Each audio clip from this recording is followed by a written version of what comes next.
forme de cake, puisqu'on peut lui adjoindre toutes sortes d'autres ingrédients. Donc pour cuisiner le brie, je vais donc faire un cake au brie et aux poires. Ça va très bien ensemble, fruits et fromage en général.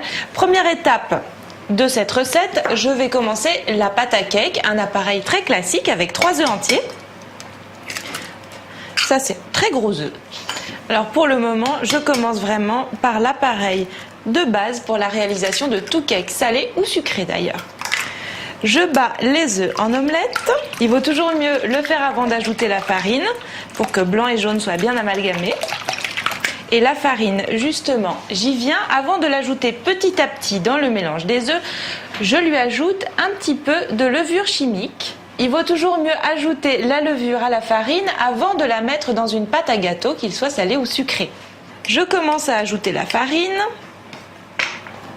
et je l'incorpore petit à petit. Là, il faut être un petit peu patient, faire ça en 2-3 fois. La pâte est assez épaisse, mais tout le moelleux du gâteau va être apporté par le brie qui va fondre à l'intérieur, coupé en tout petits morceaux, et aussi par les poires toutes fondantes au milieu. Parfait.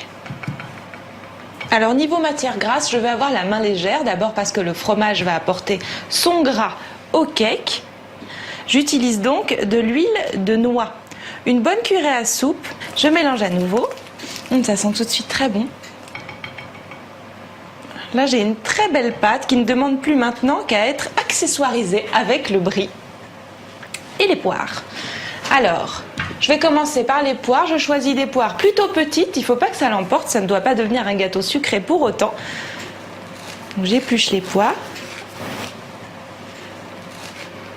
Plutôt petites et pas trop mûres. Ça aussi, c'est important. Parfois, un fruit un petit peu immature, ça permet d'avoir une meilleure consistance à l'intérieur du gâteau. Je vais tailler cette poire en petits dés.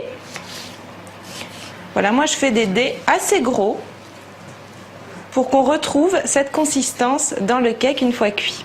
Voilà pour ma petite poire, c'est amplement suffisant. C'est surtout au volume qu'on voit ce dont on a besoin pour une recette. Je les ajoute tout de suite dans la pâte. J'enrobe de pâte. Alors c'est ce que j'aime bien avec ce cake, c'est que c'est vraiment la garniture qui prend le dessus sur la pâte.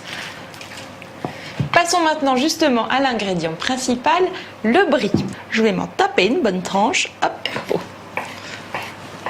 Je coupe ça grossièrement en dés. J'ajoute dans la pâte. Pour finir, j'ajoute quelques noisettes. Alors j'en prends une petite poignée. Alors je les hache très grossièrement en éclats.